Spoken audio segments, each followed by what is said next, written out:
banyak menutup mata zahir dan lebih untuk membuka mata batin. Karena ketika mata zahir ini tertutup, maka mata batin akan insyaallah terbuka. Bertafakur untuk diam sebelum kan didiamkan oleh Allah. Insyaallah mungkin saya diminta untuk lebih banyak menutup mata zahir supaya mata batin ini bisa terbuka. Diminta untuk bertafakur diam sebelum saya didiamkan selamanya oleh Allah. Mungkin Allah meminta saya untuk berintrospeksi, jangan terlalu banyak melihat dunia. Dengan seperti ini insyaallah bisa lebih sedikit melihat kemaksiatan di dunia dan bisa lebih berintrospeksi diri, bisa lebih mensyukuri nikmat-nikmat Allah yang diberikan kepada kita.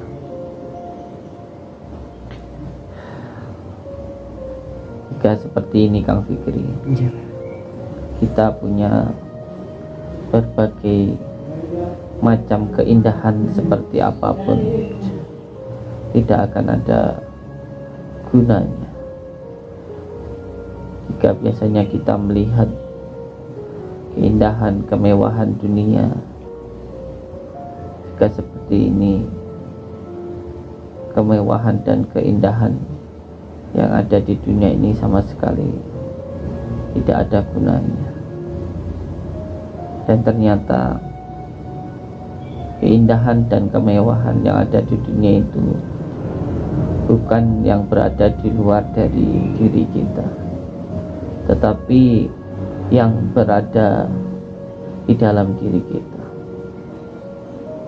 Walaupun kita mempunyai istri yang sangat cantik, tetapi kalau nikmat melihat yang diberikan Allah kepada kita ini dicabut, maka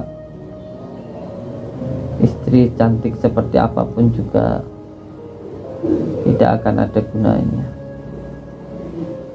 Ketika biasanya kita melihat berbagai macam keindahan yang penuh dengan kemaksiatan, jika seperti ini, maka semuanya itu tidak akan ada gunanya. Karena kenikmatan sejatinya bukan yang di luar dari diri kita, tetapi yang ada di dalam diri kita. Oleh sebab itu, kenikmatan dan keindahan itu sejatinya adanya di dalam diri kita. Oleh sebab itu, nikmat yang diberikan Allah kepada kita, nikmat yang begitu banyak, sampai-sampai kita tidak akan mungkin mampu untuk menulisnya. Jika mungkin seandainya seluruh daun di dunia ini dijadikan sebagai buku, dan seluruh air yang ada di lautan ini dijadikan sebagai pena untuk menulis nikmat-nikmat Allah yang diberikan kepada kita, tidak akan pernah cukup. Nikmat kita bisa berbicara, nikmat kita bisa mendengar, nikmat kita bisa melihat, nikmat kita bisa berjalan, nikmat kita bisa berdiri, nikmat kita bisa bernafas. Itu banyak sekali nikmat-nikmat Allah yang diberikan kepada kita. Tetapi kita lebih banyak lupanya kepada Allah daripada ingatnya kepada Allah. Padahal ketika kita berjalan, ketika kita berbicara, ketika kita bernafas, ketika kita mendengar, itu semuanya adalah nikmat Allah yang setiap waktu diberikan kepada kita. Astagfirullahaladzim. Pernah tidak kita sekali saja berpikir bahwa ketika kita bisa melihat, bisa jadi melihatnya kita ini adalah melihat yang diharapkan oleh orang-orang yang tidak bisa melihat karena buta, entah buta karena dari lahir tidak diberikan penglihatan oleh Allah, atau karena penyakit-penyakit yang lainnya. Pernah tidak kita itu berpikir ketika kita bisa dengan nikmatnya mendengar suara-suara, suara burung, suara apapun, karena bisa jadi pendengaran yang kita gunakan, yang kita dengarkan saat ini adalah pendengaran yang diharapkan oleh banyak orang yang tidak bisa mendengar karena mungkin tidak diberikan pendengaran dari lahir, atau mungkin karena terkena penyakit. Pernah tidak kita sekali saja berpikir ketika kita berjalan, perjalanannya kita ini adalah berjalan yang diharapkan oleh banyak orang yang ingin jalan seperti kita, yang mereka tidak bisa jalan karena lumpuh. Pernah tidak kita sekali saja berpikir ketika kita bisa berdiri, bisa jadi berdirinya kita ini adalah berdirinya yang diharapkan oleh banyak orang yang ingin berdiri karena terkena penyakit stroke. Pernah tidak kita ketika duduk dengan sangat nikmat, sekali saja kita berpikir bahwa duduk kita ini adalah duduk yang diharapkan oleh orang-orang yang ingin duduk seperti kita, tidak bisa duduk karena terkena penyakit ambeien. Kita yang bisa duduk dengan sangat nikmat, itu pernah tidak kita itu bersyukur? Kita yang bisa berdiri dengan sangat santai, pernah tidak kita bersyukur? Padahal berdirinya kita, berjalannya kita ini bisa jadi adalah berjalannya yang diharapkan oleh banyak orang yang sakit. Bahkan ketika kita makan tadi pagi, ketika kita makan, bisa jadi makanan yang kita makan adalah makanan yang diharapkan oleh banyak orang yang ingin makan seperti kita, yang tidak bisa makan karena mungkin beliau anak yatim piatu atau orang-orang yang tidak mampu, yang ketika makan harus bekerja dulu baru bisa makan. Kita yang bisa langsung makan, bisa tidak kita bersyukur?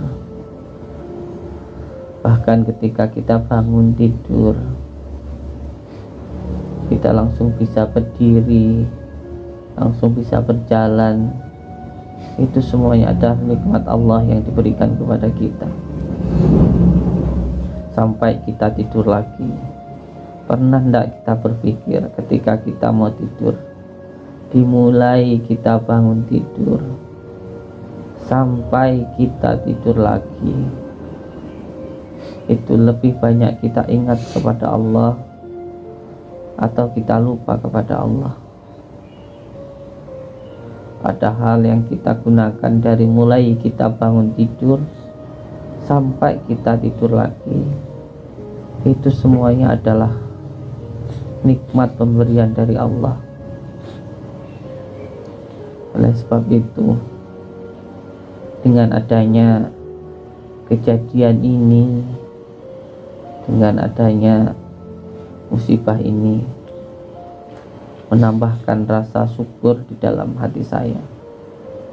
Demi Allah, saya tidak merasa sakit hati, saya tidak sedih, tetapi saya lebih senang, saya lebih bisa bersyukur bahwa ketika saya tidak bisa melihat, ternyata nikmat sehat itu sangat luar biasa sekali.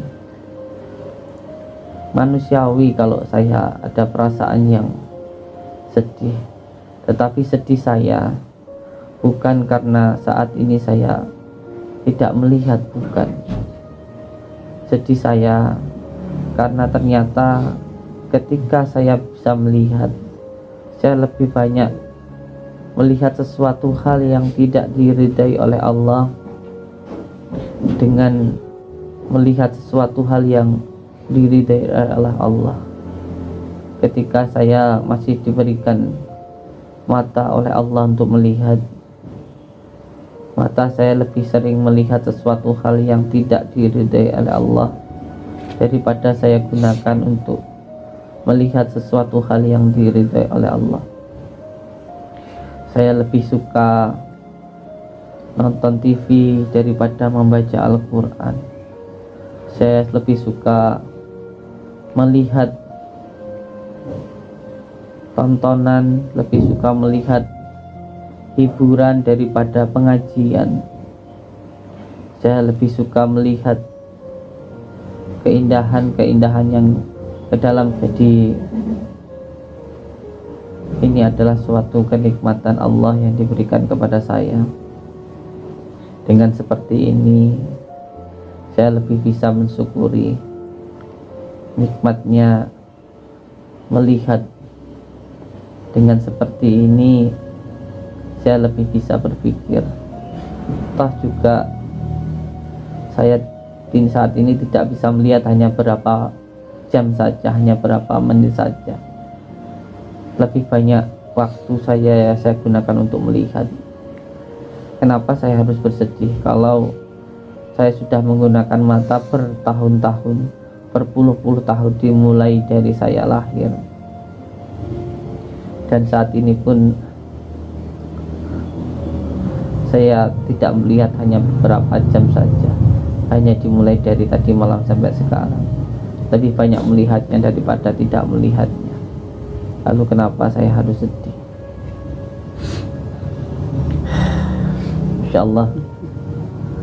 Insya Allah nanti saya akan tetap mendatangi saudara-saudara kita yang tersesat, yang belajar ilmu-ilmu hitam. Insya Allah nanti akan tetap saya temui. Demi Allah saya tidak akan dendam kepada mereka. Saya tidak akan dendam dan saya tidak akan sakit hati dengan apa yang mereka lakukan. Toh mereka juga melakukannya karena ketidaktahuan tentang kebenaran, ketidaktahuan tentang sesuatu hal yang benar. Saat ini mereka merasa benar karena merasa dan mengira apa yang mereka lakukan itu benar. Jadi mereka melakukan kesalahan itu hanya karena tersesat jalannya saja. Padahal seperti yang disampaikan oleh anak buah dari dukun tersebut ketika saya datang ke sana dan saya ambil itu, saya culik itu, sudah menyampaikan kepada saya bahwa untuk mengalahkan dukun yang menggunakan jin, syaitan, iblis ini, yaitu dengan cara menahan nafsu lawamah, subiyah, amarah yang ada di dalam diri kita. Ketika mendapatkan informasi seperti itu, maka saat itu saya sudah merasa berbangga diri.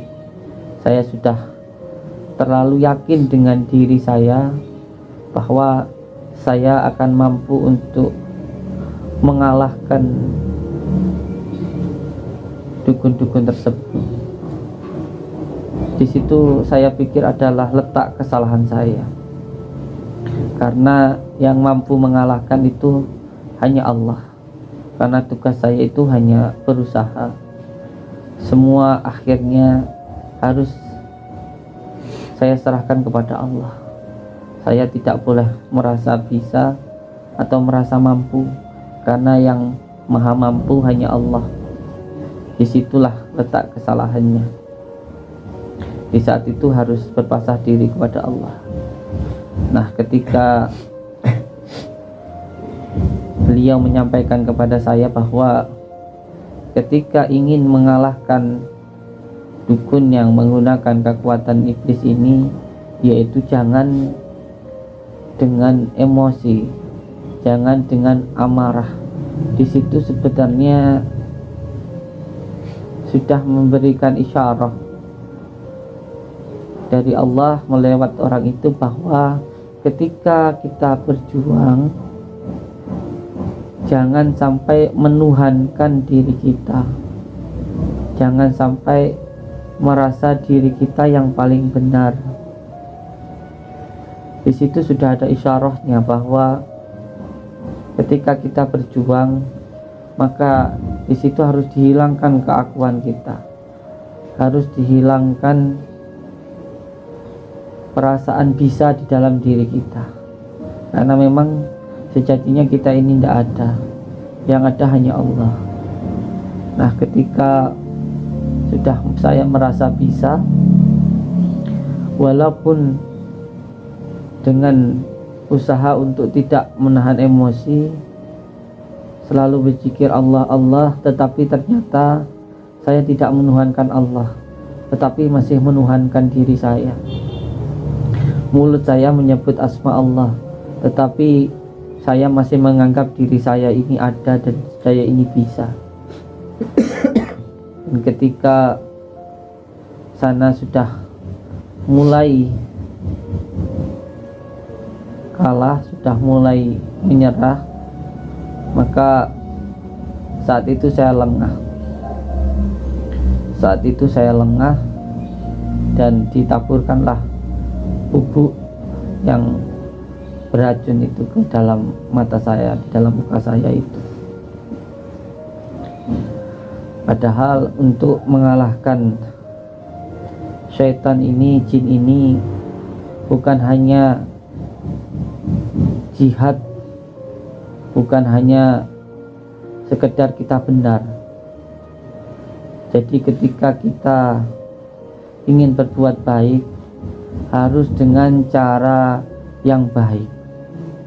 Ketika kita ingin berbuat amal ma'ruf nahi mungkar, maka kita pun tidak boleh melakukan dengan mungkar, yaitu dengan cara yang baik ketika ingin berbuat yang baik. Tentunya seperti yang dicontohkan oleh baginda Rasulullah Shallallahu Alaihi Wasallam. Baginda Rasulullah ketika dicaci tidak pernah membalas cacian tersebut.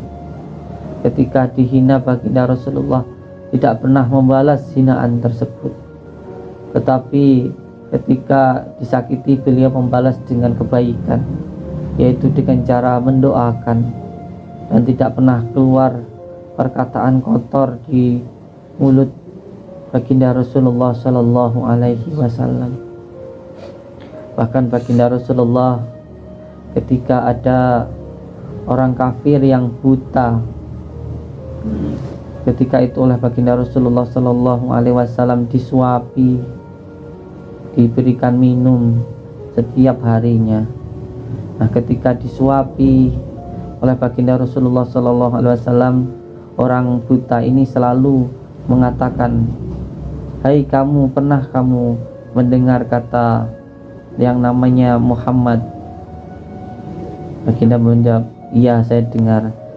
Orang buta kafir tersebut berkata bahwa Muhammad itu pembohong, Muhammad itu cabul, Muhammad itu sihir, itu pembohong, kamu jangan sampai ikut. Padahal yang diajak bicara dan yang menyuapi orang kafir ini adalah baginda Rasulullah SAW sendiri.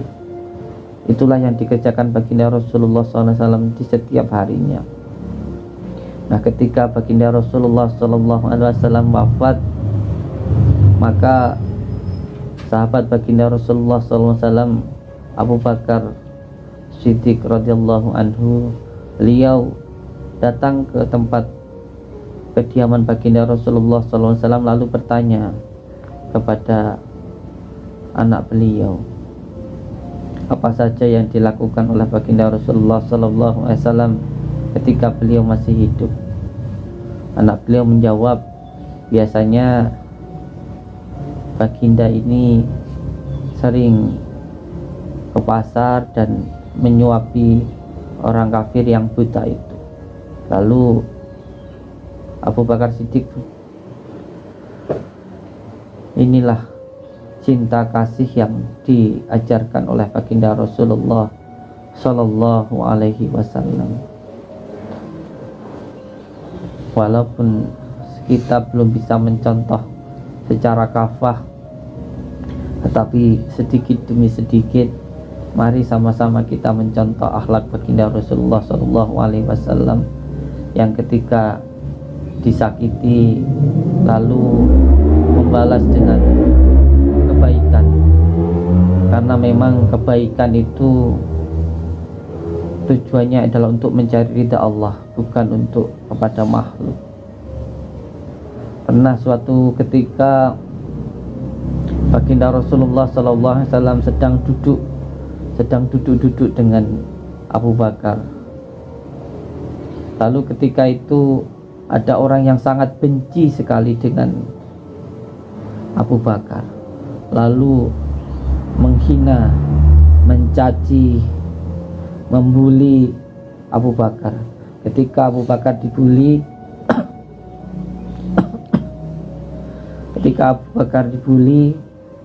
Abu Bakar hanya diam saja, dan baginda Rasulullah SAW tersenyum.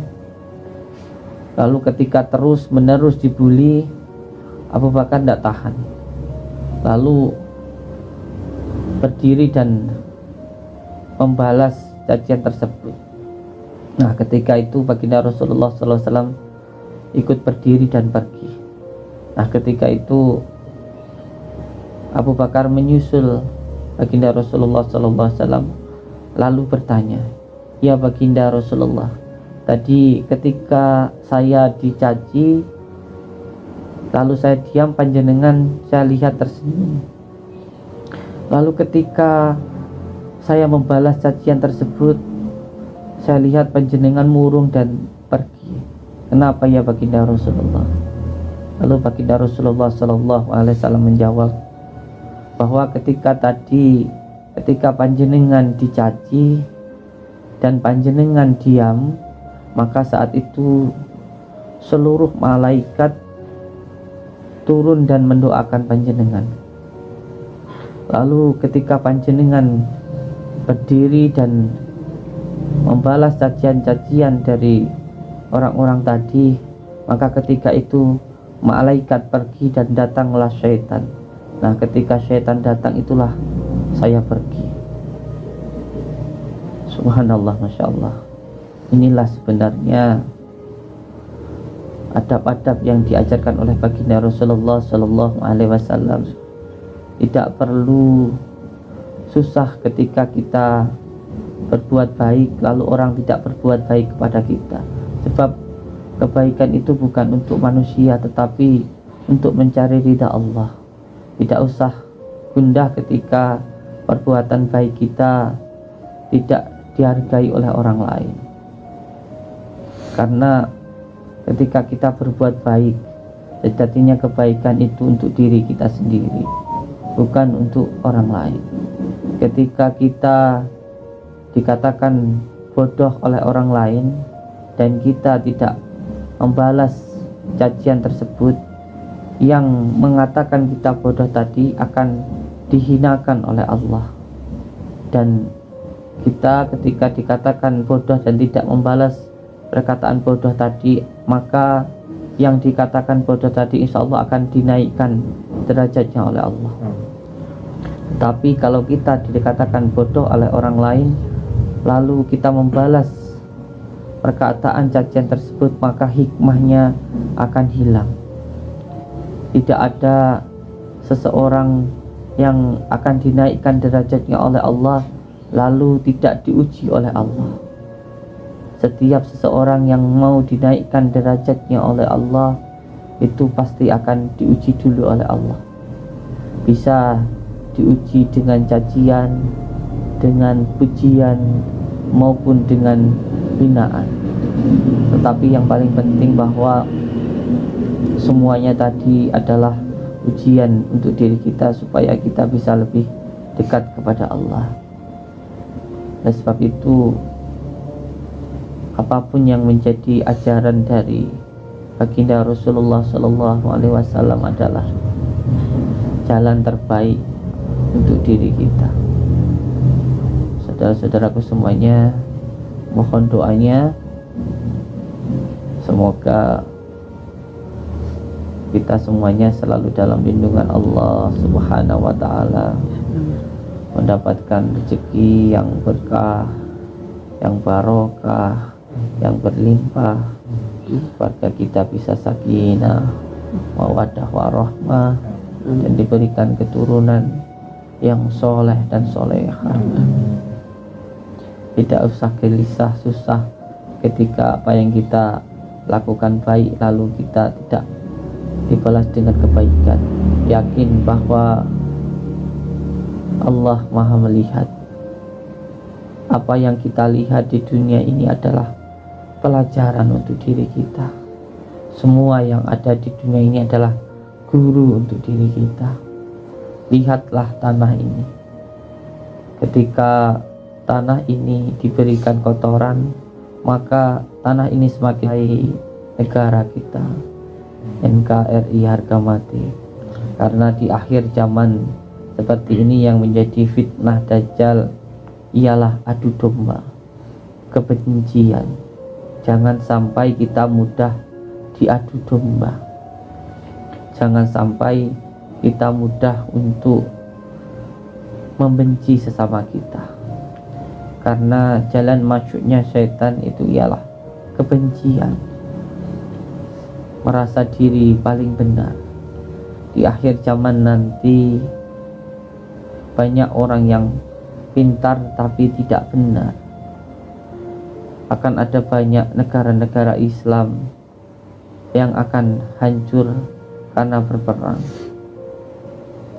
Oleh sebab itu, jaga persatuan dan kesatuan kita. Jangan sampai mudah diadu domba.